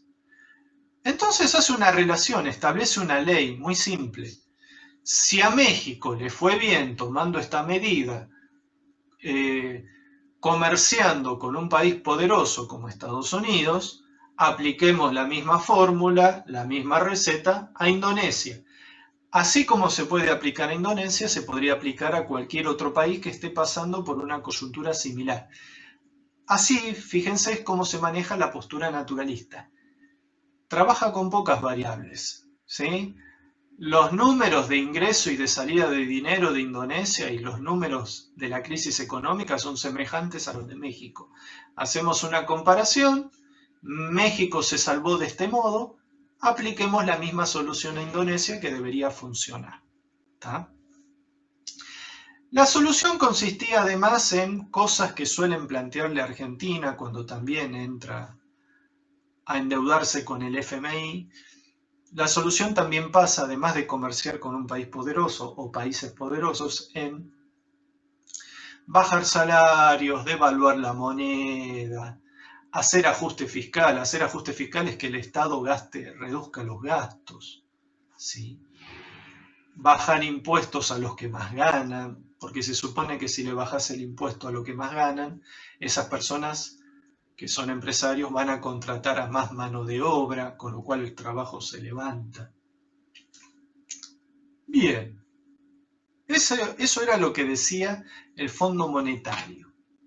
El Banco Mundial, que analizó exactamente la misma situación, el mismo país, llegó a una conclusión diferente a la del Fondo Monetario. El Banco Mundial encuentra que, bueno, está bien, a nivel números, es más o menos como dice el Fondo Monetario, a nivel números económicos. Pero hay otras cuestiones. Por eso se plantea que tiene una postura de tipo comprensivista. El Banco Mundial ve un poquito más allá de la economía. Empieza a ver ciertos componentes sociales de Indonesia, que uno a priori diría, ¿pero qué tiene que ver esto con la economía? Bueno, tiene mucho que ver. Entonces ahí subrayo FMI y Banco Mundial. El Banco Mundial empieza a encontrar otras cuestiones de índole social. Por ejemplo, que está conformada por 300 etnias diferentes, Indonesia. ¿Qué son etnias? Son culturas. Es como si al lenguaje nuestro dijéramos que la Argentina está compuesta por 300 pueblos originarios distintos o 300 formas de pensar diferentes, ¿sí? Vieron que acá, ¿cuántas etnias habrá? No sé, pueblos originarios cuántos habrá, pero deben ser bastante pocos actualmente, serán 10, como mucho, distintos. Bueno, ¿qué otras culturas hay? No sé, la cristiana, la judía, italiana, ¿no? Herederos de italianos, de españoles. Vieron que se dice que Argentina es un crisol de razas, ¿no? Por todas las razas inmigrantes que han venido. Pero no creo que lleguemos a 300 grupos diferentes, con distintas maneras de pensar. ¿Por qué es importante esto? Que sería un dato, si se quiere, más bien antropológico. A la economía, ¿qué demonios le importa si en Indonesia hay 300 grupos diferentes? Bueno, es muy importante, dice el Banco Mundial, porque así como hay 300 culturas distintas, hay 300 formas distintas de pensar la economía, ¿no? Hay grupos que están de acuerdo con el Estado dominante, porque hay un Estado en Indonesia. Y otro dato de color es que este Estado tiene como religión oficial al Islam.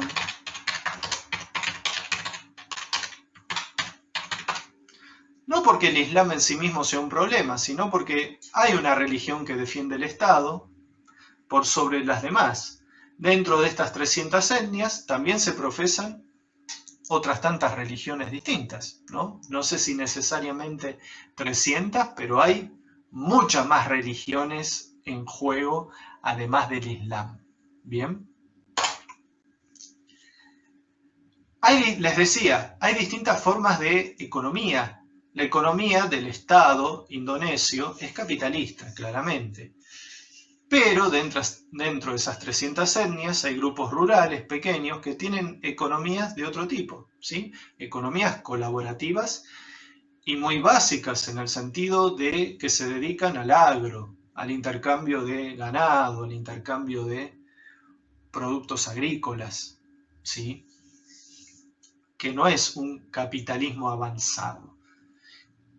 Que como para que tengan una idea, como si pensáramos en los menonitas, vieron que son comunidades cerradas, que comercian entre ellos, que viven como si fuera el siglo XIX, no usan la electricidad, por ejemplo, no tienen contacto con otros grupos o reducen al máximo el contacto con otros grupos.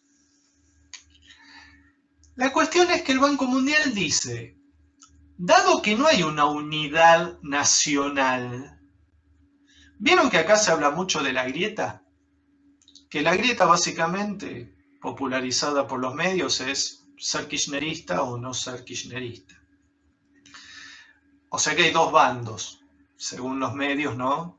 Mayoritariamente en Argentina hay dos bandos. Y eso trae un montón de problemas, ¿vieron?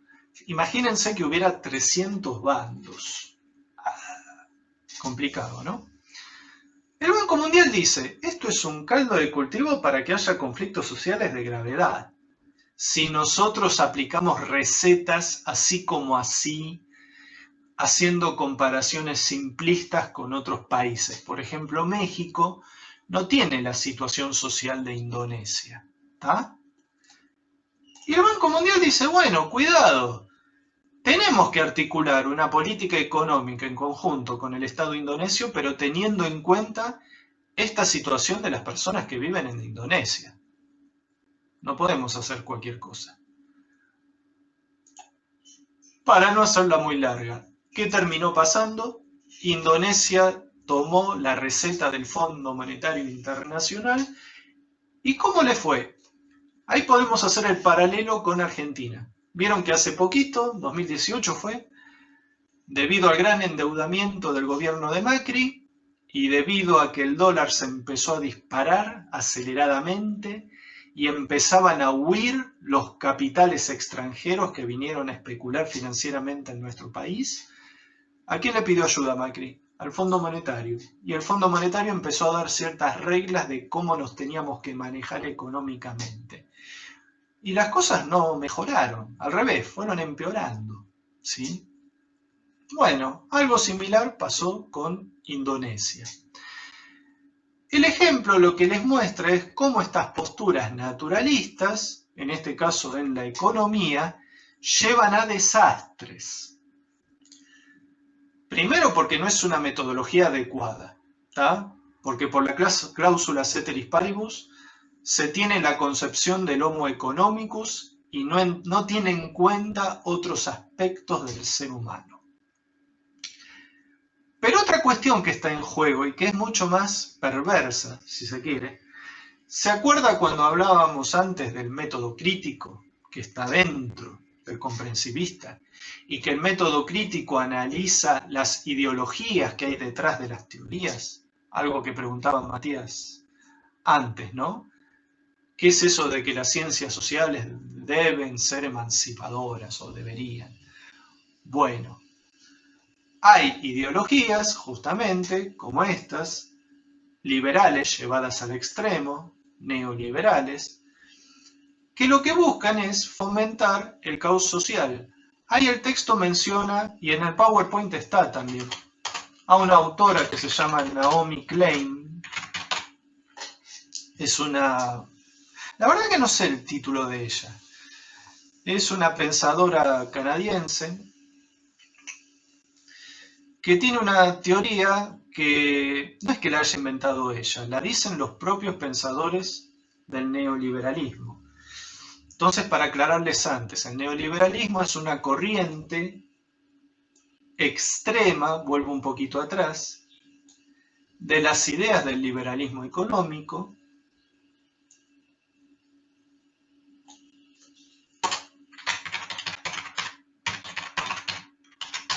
y que es defendida, es del siglo XX, es defendida por autores como Milton Friedman,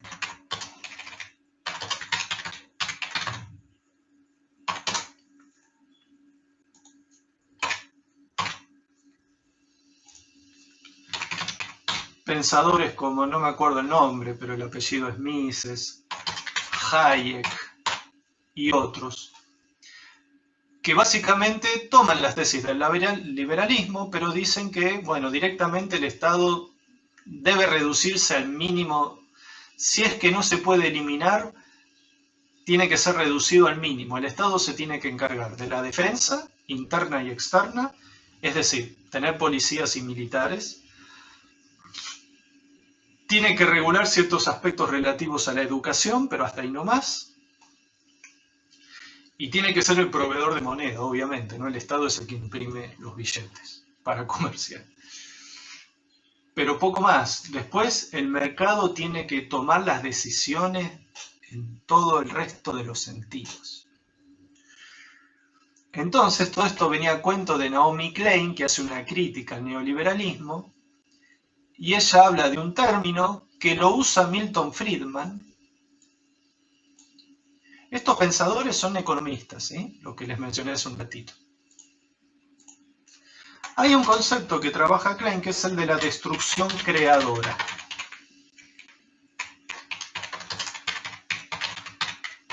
Que lo sacó de Milton Friedman. ¿Qué plantea Milton Friedman con la destrucción creadora? Que en los países, a veces, cuando están en problemas económicos, es bueno que haya un proceso social destructivo, disgregador, por ejemplo, una hiperinflación, un default, una guerra civil. Porque eso que hace, depura el sistema social, ¿bien? Y permite colocar políticas de libre mercado, ¿sí? Llevar al sufrimiento extremo a las personas las puede llevar a que se vuelquen a la ideología del libre mercado. Un ejemplo de aplicación de esas ideas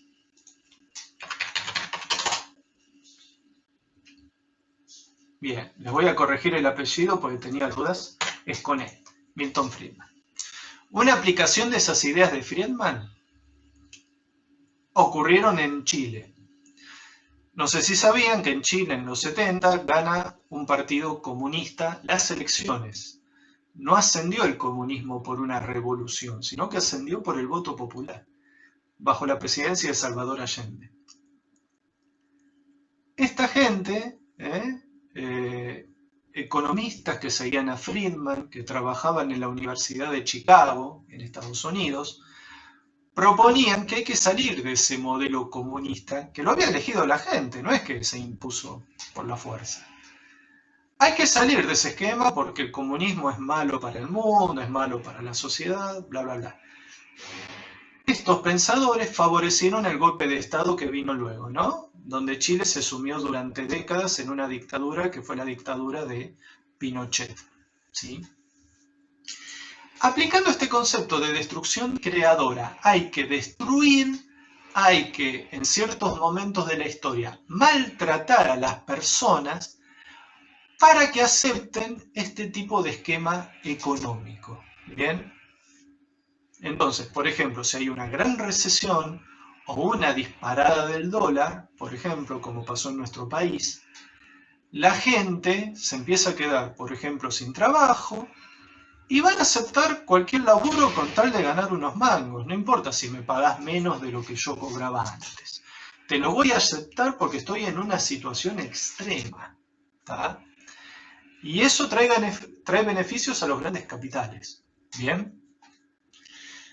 Todo esto venía a cuento de que estas posturas naturalistas, estas posturas en economía neoliberales no son inocentes, sino que defienden ciertos intereses, que son los intereses de los que realmente ganan dinero. ¿Tá? Que no somos precisamente nosotros pobres diablos, salvo que, bueno, ustedes sean empresarios y estén estudiando en UBA porque, no sé, están aburridos y quieren hacer algo.